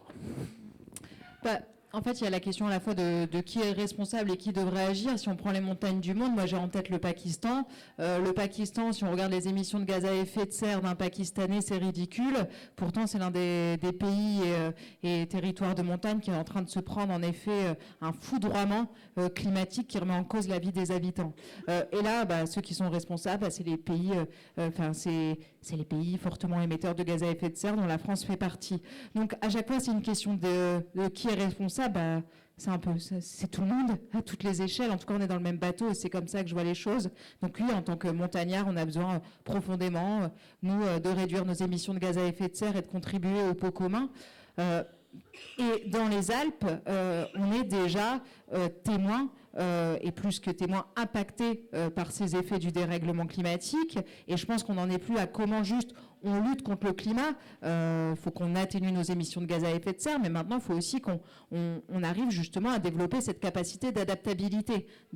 En effet, comment on va faire quand on aura moins d'eau et puis que 6 mois après, on aura juste trop d'eau. Là, pour l'instant, on n'est pas prêt. Comment on va penser l'agriculture de demain, l'élevage de demain, quand il y a des enjeux autour de la sécheresse, où il va y avoir un développement des incendies, comment on pense des infrastructures de mobilité ou des habitats quand on voit qu'il y a une intensification des risques naturels, des éboulements, etc. Mais en fait, tout ça, maintenant, faut qu'on a les choses devant nous et faut qu'on apprenne à les gérer et puis collectivement aussi qu'on s'entraide pour y faire face. Mais Mais en fait, on peut pas omettre notre responsabilité sur l'état actuel de la planète. Il y a toujours celui qui fait pire et il y a toujours celui qui fait mieux. Donc, il faut toujours savoir où est-ce qu'on se situe. Et puis après, il y a en effet se dire, le tableau, il est tel quel a aujourd'hui, et comment je fais en sorte à chaque fois de prendre les décisions qui sont les moins pires possibles, et si possible les plus intéressantes, pour faire en sorte que je ne compromets pas l'avenir des autres, et puis aussi que je puisse vivre... que je puisse continuer à vivre en montagne. Je pense que vraiment l'enjeu aujourd'hui en montagne, c'est pas juste c'est quoi l'attractivité des territoires de montagne. Or, si on va encore... le mot attractivité, on n'arrête pas d'en parler dans les territoires de montagne, ça a façonné ces dernières décennies. Maintenant, la question, c'est plus l'attractivité, c'est l'habitabilité, c'est ce que vous dites. Et pour moi, la priorité collective, elle est là. Juste c'est vrai qu'il y a aussi la question de la crise de la biodiversité qu'on n'a pas évoquée, mais qui est souvent moins présente dans les discours, mais qui est aussi catastrophique. Oui. Et là, c'est un peu toujours, ça a été propos depuis longtemps de Mountain Wilderness, d'être dans d'arriver à faire cohabiter montagne sauvage et montagne habitée. Donc ça aussi, c'est un des éléments qui ressort dans l'ouvrage quand même. Oui, ça, c'est une donnée moi qui me parle énormément, c'est que la biodiversité terrestre, on sait que la biodiversité, elle est énormément marine, donc l'importance des océans d'un point de vue biodiversité, mais la biodiversité terrestre, à 80%, elle se situe en montagne. Donc je trouve que moi, ça me donne un peu le vertige. Je me dis, on a un peu de responsabilité quand on sait ça. Quand en effet, on est en train de vivre, et c'est pas les militants, mais les scientifiques qui le disent, une extinction de masse en matière de biodiversité. Donc, c'est aussi ça la complexité des enjeux. C'est comment on n'a pas qu'une focale CO2 climat, mais aussi avec les questions biodiversité, puis les questions ressources. Et ça nécessite en effet de travailler les sujets avec un peu plus de complexité. Alors, il y avait madame qui avait levé la main au milieu. Si vous voulez, j'ai une question. Micro. On la passera après. Oui, ici. bien sûr. Bonjour. Sachant que les JO sont des événements d'ampleur internationale et que les touristes et les athlètes se déplacent beaucoup en avion pour venir, et que c'est la première source d'émissions de gaz à effet de serre, les déplacements, la mobilité en montagne pour le tourisme. Comment vous imaginez les déplacements en montagne demain pour les événements sportifs notamment ? C'est un peu la réflexion que j'avais autour des Sportivades, et j'assume que j'ai pas réussi à trancher totalement la question en me disant en fait, quand j'ai interviewé plusieurs personnes, et notamment Antoine Pain de Protector Winter, on se posait la question de est-ce qu'il faut relocaliser les événements sportifs en se disant, par exemple, en France, il n'y aurait que des personnes qui viennent du continent européen. Et dans ce cas-là, on n'est plus sur un événement international, et il n'y a plus cette idée de rencontre entre les peuples, ce qui peut être aussi enrichissant. Mais comment on fait, du coup, sans prendre l'avion ? Alors, on peut retourner à une mobilité très lente. C'est pour ça que je prenais l'exemple du voilier. Pourquoi pas ? Est-ce qu'on va se dire plus tard, on fera beaucoup moins de rencontres entre des peuples de différentes cultures, de différents pays de l'autre bout du monde, mais par contre on va miser sur la qualité et ça sera des choses du temps long. Alors aujourd'hui ça nous paraît impossible parce qu'on vit dans une société de l'instantanéité et on a à peine vécu les JO qu'il faut déjà rentrer dans son pays pour montrer sa médaille. Donc en effet, dans le modèle actuel, ça ne va pas. Mais si on veut garder un esprit de fête internationale tout en renonçant à certaines choses, c'est peut-être une piste. Ou est-ce qu'il faut se dire, non, en fait, c'est juste plus possible dans le monde de demain de se retrouver à l'échelle internationale. Enfin, voilà, moi, pareil, j'ai pas une position tranchée sur le sujet. Par contre, je pense que c'est de ça dont on devrait débattre. Quand on parle des Jeux d'hiver et des Jeux olympiques, maintenant on regarde des enjeux, c'est qu'est-ce qu'on fait, qu'est-ce qu'on veut absolument garder, quelles sont les valeurs qu'on veut garder et qu'est-ce qu'on est prêt à renoncer, quoi. Ce sur quoi on est prêt à renoncer. Je vous invite vraiment à lire le livre parce que je trouve que le propos d'Antoine Pain est vraiment très intéressant. Le titre de son intervention, c'est « Nous avons besoin de construire nos propres symboles, contrairement aux Jeux d'hiver qui nous sont imposés ». Et c'est vrai qu'il ouvre des pistes, je trouve, vraiment intéressantes sur, quand il parle de la financiarisation du sport de haut niveau, il dit il y a des tas de choses à inventer pour ces sportifs qui sont extrêmement inspirant, effectivement, donc il faut bien qu'il soit rémunéré. Est-ce qu'on peut inventer un revenu universel, un statut d'intermittent du sport? C'est là où je trouve que l'ouvrage, il est vraiment il est encourageant, quoi, parce que ça ouvre des portes qu'on n'avait même pas forcément en tête. Bon, j'arrête là et je laisse la parole à madame. Merci. Ça rebondit un petit peu sur les deux interventions. Là, justement, vous avez parlé de 2 athlètes que vous avez pu interviewer qui sont à la retraite, et qui ont fait leur JO, qui ont fait leur compète, qui ont vécu, qui ont eu la chance de vivre tout ça. Du coup, est-ce que vous avez un peu pu discuter avec des athlètes jeunes générations qui, eux, peut-être rêvent de vivre leur JO, et est-ce qu'ils sont prêts? Est-ce que la communauté sportive actuelle que vous avez peut-être pu rencontrer est prête à renoncer si les JO n'étaient pas, de toute façon, si les athlètes ne viennent pas en avion, peut-être que ce sont les visiteurs qui viendront de cette façon-là. Enfin voilà, est-ce que si certaines garanties ne sont pas remplies, il y en a que vous sentez qu'il y a une capacité à renoncer de la part de la communauté sportive, qui serait un message fort? Et juste, j'ai une deuxième question qui est très courte.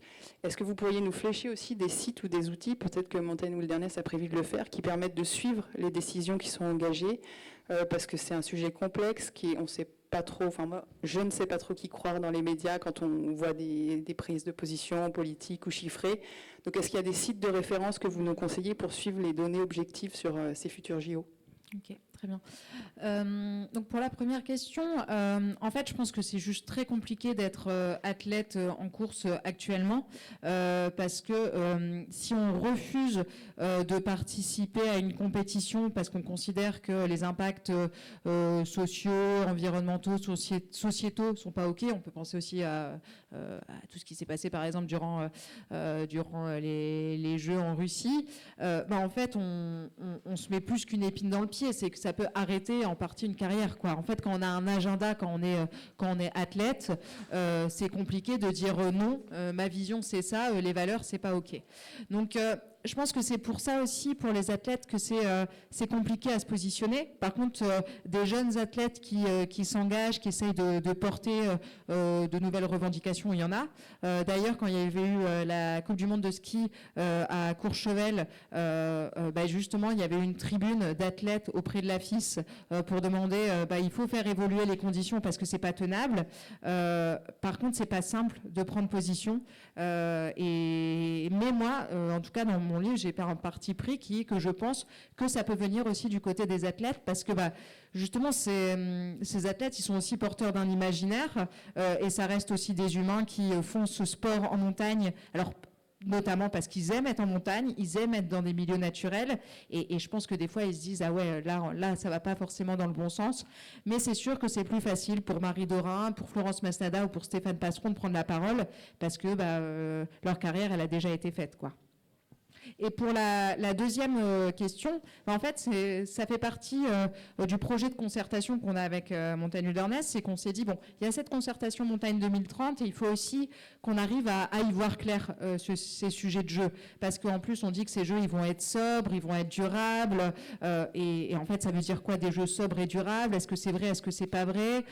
Et puis, il va pas avoir de nouveaux projets de construction. Alors, on sait très bien qu'il y aura des nouveaux projets immobiliers, et puis sur les infrastructures touristiques, il va falloir aussi les remettre à jour, même si elles sont existantes. Il y a tout cet enjeu pour les sécuriser, augmenter la performance, etc. Donc on s'est dit nous-mêmes, il faut qu'on arrive à y voir clair, et ça fait partie du travail qu'on va enclencher dès début 2025 sur cette plateforme. On aura accès à des informations sur ces JO pour apprendre un peu à s'y retrouver.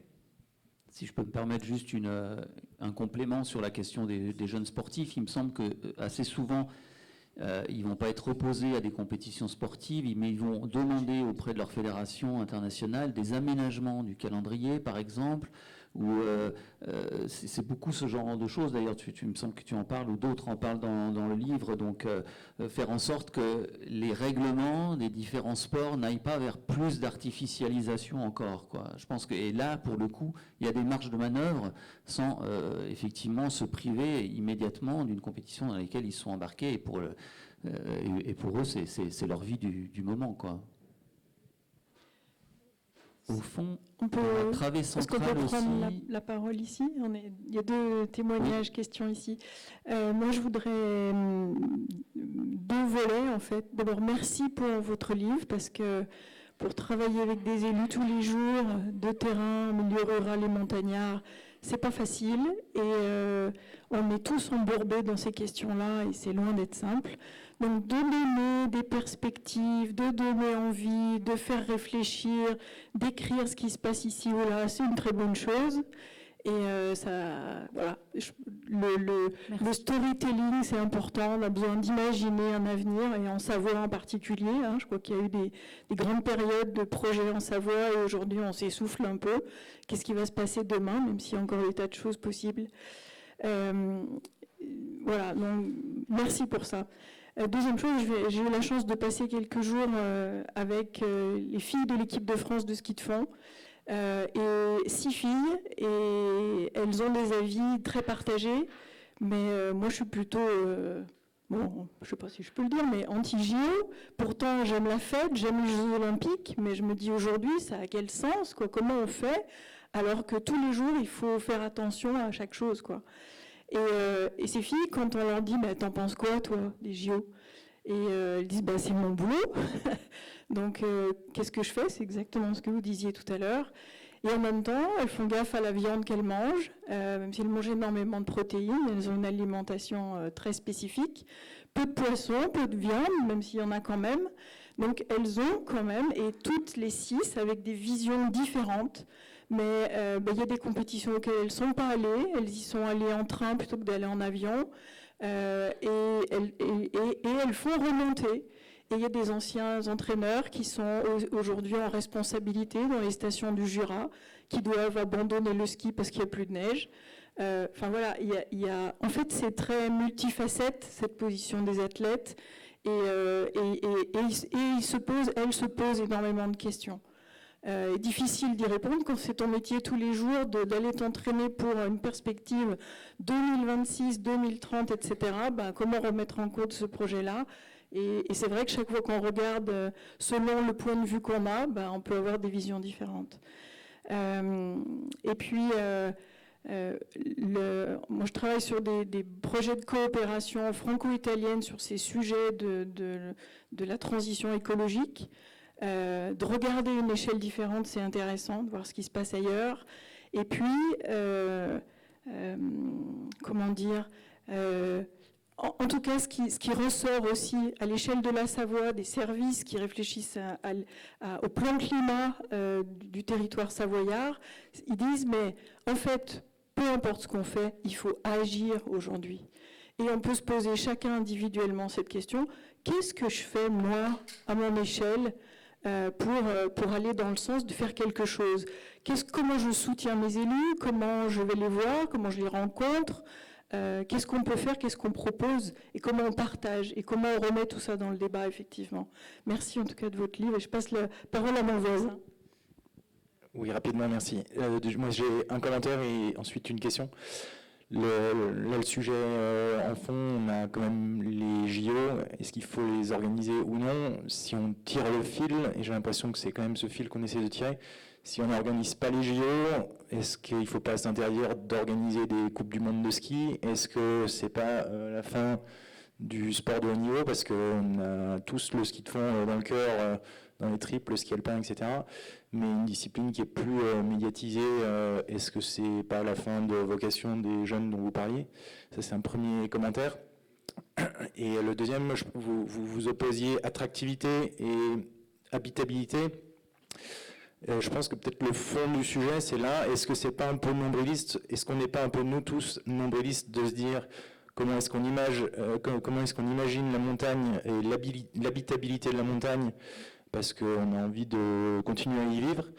Je crois savoir que 2 emplois sur 3 en Savoie sont directement liés au service et à l'activité tourisme. Ma question, c'est est-ce que le folklore Chignon-Bergeron, territoire Beaufort et Nuit en refuge, qu'on apprécie tous ici, est-ce que c'est suffisant pour faire déplacer Encore une fois, c'est une statistique que je mets entre guillemets, je ne suis pas sûr de la stat, mais d'après ce que je sais, un touriste sur 2 qui vient skier dans les Alpes vient de région parisienne. Est-ce que c'est pas un peu ambitieux de les attirer avec cette offre qui est chère à chacun de nous, Savoyards, j'imagine, mais voilà, c'est une question. C'est aussi en effet un peu le cœur du sujet. C'est pour ça que je disais qu'on est dans une opportunité de réinventer le tourisme, qui est de se dire qu'est-ce qu'on a envie de faire dans nos territoires demain. Je pense que habitabilité, quand un territoire il est vivant, les gens ont aussi envie d'y aller. Donc ça me paraît quand même être déjà une bonne piste. Quand on va sur un territoire et que l'été, en effet, il y a des commerces qui sont ouverts, qu'on peut aller rencontrer des artisans, c'est quand même mieux qu'arriver dans des territoires qui sont fermés et qui fonctionnent que quelques mois à l'année, ce qui est quand même déjà en partie le cas sur certains de nos territoires. Donc pour moi, penser l'habitabilité, c'est pas mettre fin au tourisme, c'est par contre véritablement le repenser. Mais c'est plutôt une opportunité. Et puis il n'y a pas que ce qu'on fait déjà et le folklore. On peut aussi se réinventer des nouvelles choses qu'on a envie de partager. Là, je vois par exemple dans le PNR des Bauges, il y a une initiative autour de l'astronomie. Ça passionne aussi du monde quand on vit dans des villes où on n'arrive plus à voir les étoiles. Ça peut être des choses autour de nouvelles pratiques sportives. Marie Dorin, elle me disait, moi en tant que biathlète, je fais de plus en plus de ski roue. Il y a aussi des jeunes qui s'éclatent en faisant du ski roue. On va peut-être continuer à en faire. Bon, est-ce que c'est ça ou pas? Ça peut être plein d'autres choses. Et encore une fois, on n'est pas obligé de se tourner que vers le passé pour penser demain, quoi. Notre héritage culturel, historique qui compte, et du coup la partie du folklore que tu parles, je pense que c'est une piste pour l'avenir, mais il y a peut-être encore d'autres choses qu'on va pouvoir inventer à partir du moment où on se dit ça fait sens pour nous. Moi je suis plutôt dans une recherche de qu'est-ce qui fait sens, parce que je pense que quand on a du sens dans ce qu'on fait, on y met de l'énergie, et à partir de là ça fait boule de neige. On va prendre une dernière question, peut-être 2, si on a le feu vert de... monsieur qui voulait intervenir plus longtemps. Merci beaucoup pour cet exposé qui est très complet, qui mériterait plusieurs heures de débat, mais on ne les a pas. Donc je me contenterai d'une remarque sur le scénario 1 et d'une question sur le scénario 3. Sur le scénario 1, j'ai quand même un peu l'impression que ça fait un peu plan sur la comète. Vous critiquez ce qui pourrait être fait, mais en fait, pour l'instant, absolument rien n'est décidé. On parle de milliards d'euros qui vont être mis dedans, mais on ne sait pas, parce qu'on ne sait pas s'il y aura les milliards, on ne sait pas dans quoi. Pour l'instant, on nous a dit des JO écologiques comme jamais. J'ai vu que par ici, il y en a qui n'y croient pas, parce que c'est une lubie d'un président de région, mais moi, je demande à voir. Aujourd'hui, on sait que c'est les transports le problème. Qui nous dit que demain, c'est pas la SNCF qui va profiter de la manne des Jeux Olympiques pour doubler la voie qui va en Tarentaise. C'est une possibilité. C'est pour ça que ça fait un petit peu plan sur la comète. Sur le scénario 3, j'adhère complètement à votre utopie, comme vous le dites. Maintenant, vous parlez beaucoup des athlètes, et en fait, il me semble que ce ne sont pas les athlètes, qu'est-ce qu'ils vont devenir, qu'est-ce qu'ils vont faire, comment ils vont venir au JO en char à voile, comme dirait Mbappé. Mais en fait, ce n'est pas du tout ça le sujet. Le vrai sujet, c'est le public. On sait que dans les manifestations sportives, ce qui pollue, ce n'est pas la retransmission, ce n'est pas l'organisation, ce n'est pas la venue des athlètes, c'est la venue du public. C'est ça, et que ce soit d'ailleurs dans le ski ou dans la Formule 1, ou n'importe quel autre sport, c'est un milieu public. Donc, finalement, je sais qu'à la Clusa, il y a quelques années, nous avait expliqué que la Coupe du Monde de biathlon, 80% des émissions, c'était la venue du public. Et en réalité, si on veut baisser de 80% les émissions de l'événement, il suffirait de le faire à huis clos, sans public, et retransmis en HD, comme ça chacun pourrait aller voir chez soi à la télé. Et finalement, on a baissé de 80% et tout s'est bien passé. Et enfin, c'était ça ma question, parce que pour moi c'est le plus grave et on ne l'a pas évoqué. Ça c'est mon expérience de papa. J'étais au musée Savoisien qui est gratuit, passionnant et riche et varié à Chambéry. On n'était pas beaucoup. Et puis après je suis allé à Cabane, là où il y a plein de plastique, là où il y a un abruti les gamins de soda et de machin, et là c'était noir le monde. Ce que je veux dire c'est que regardons-nous, on n'est pas du tout... pas du tout représentatif. On parle entre nous, donc comment on sort? Ma question c'est celle-là. Comment on sort du beau discours entre soi pour aller vers la masse? Ok, 3 super questions. La première sur le scénario 1, en effet, j'ai pas de boule de cristal et je me dis pas ça va forcément être ça. C'est un scénario où je me dis, en fait, on continue les politiques publiques actuelles et en effet, actuellement, on va plutôt vers on continue à aménager les territoires de montagne, on va vers une montée en gamme, on va aussi vers, on le sait bien, au-delà des questions de la neige, la question de la neige est liée à la ressource en eau, et donc c'est ce business as usual par rapport à des données déjà existantes. Et d'ailleurs, dans ce scénario 1, j'invente pas beaucoup, je me base sur ce qui se passe actuellement en montagne, et si on continue comme ça, quoi. Donc je suis pas du tout dans l'invention, je suis vraiment sur, c'est le modèle existant, et on le continue parce qu'on veut faire les JO coûte que coûte. Donc, en ça, il me paraît malheureusement très réaliste, même s'il n'est pas souhaitable, et en effet, j'ai pas envie que ce soit la trajectoire qu'on prenne. Sur le scénario 3, alors là, c'est vrai qu'on a parlé de la dimension sportive, mais le scénario 3, il peut parler de plein d'autres choses dans les montagnes. Globalement, il cherche à parler des initiatives de transition dans les montagnes, mais ça me paraissait important quand même de parler des jeux. Donc c'est vrai qu'on a parlé des athlètes, mais j'ai aussi pensé aux questions du public, avec 2 pistes de réflexion. La première, c'est que les lieux qui sont choisis, c'est des lieux qui sont choisis parce qu'il y a déjà le transport commun existant. Et ça, c'est quelque chose qu'on n'a pas pensé pour les Jeux d'hiver de 2030. On n'a pas choisi les destinations parce qu'elles sont écologiquement, elles font sens, parce qu'il y a l'accessibilité en transport en commun. Aujourd'hui, on n'y est pas. Et puis, pour répondre à votre première question sur le train, en fait, quand j'échangeais avec les experts de la mobilité, ils me disaient, mais même si on le souhaitait, actuellement, c'est pas faisable, en fait, parce que la SNCF n'a pas les matériels roulants, n'a pas la capacité à construire des lignes dans des temps aussi réduits. Donc, c'est presque de la science-fiction, en fait, de se dire qu'on aura le train pour les JO. Et c'est presque dommage, parce que j'ai envie de dire, moi, je suis pour la mobilité douce. Donc, mais c'est juste que c'est pas faisable, parce qu'en effet, on n'a pas, ces jeux, ils sont pas pensés en cohérence d'un projet de territoire. Ils servent pas, moi, je pense, en priorité, là, les territoires. C'est juste, pour l'instant, ces jeux, ils servent les jeux, et puis on parle qu'il y aura peut-être un petit écoulement sur les territoires. Mais j'aurais préféré qu'on pense les choses d'une autre manière. Et puis aussi sur le public, je pensais aussi sur finalement comment on se base sur l'existant. Parce que ces jeux, c'est 2 semaines et après c'est fini. Or finalement, si on réinvente des événements sportifs en montagne, on peut peut-être faire ça aussi sur une période un peu plus longue, ce qui fait que le flux de population, on l'a pas que sur 2 semaines où d'un coup, tout le monde vient du bout du monde pendant 2 semaines et il faut construire des nouveaux projets immobiliers pour répondre à cette demande qui, de fait, après ces infrastructures sont obsolètes parce qu'on ne sait pas ce qu'on en fera, ou peut-être en effet des projets de montée en gamme. Donc ça, pour moi, c'était une piste de réflexion. Mais enfin, c'est la 3e question qui me parle le plus, parce que c'est finalement comment on change les imaginaires collectifs. Et c'est là où vraiment on dit ces jeux d'hiver, c'est un soft power qui est incroyable. Et c'est pour ça que ça dépasse l'événement, c'est que ça va être une occasion de mettre la lumière sur les montagnes. Qu'est-ce qu'on a envie de dire des montagnes ?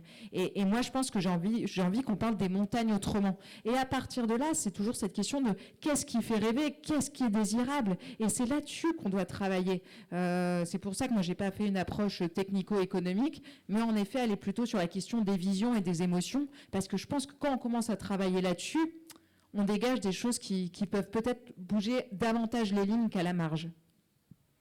Je vous propose qu'on en reste là. On a vu que, comme c'était prévu, ce livre ouvre la discussion. Donc, Réinventons la montagne, Alpes 2030, un autre imaginaire est possible, aux éditions du Faubourg. 14 € et le stand de la librairie Garin ici vous permettra de l'acheter et d'avoir une dédicace de Fiona. Merci beaucoup Fiona pour cet échange. Merci beaucoup. Merci aussi à vous tous, merci pour votre attention, merci pour vos questions, vos témoignages. Je signale donc que tu continues ces avant-premières demain donc à la librairie Artaud à Grenoble et après-demain à 18h30 au campus des métiers de la montagne à Albertville, une conférence qui est organisée avec l'université populaire d'Albertville. Il y aura aussi un libraire pour acquérir l'ouvrage. Et puis concernant les rendez-vous à penser, eh bien rendez-vous le 4 décembre avec Thomas Baumgartner ici donc à la base, qui nous emmènera cette fois dans une réflexion sur l'argent et un tabou qui en dit long sur nous, écrit-il. Voilà, très bonne soirée à tous. Merci encore. Merci Libre en Marche.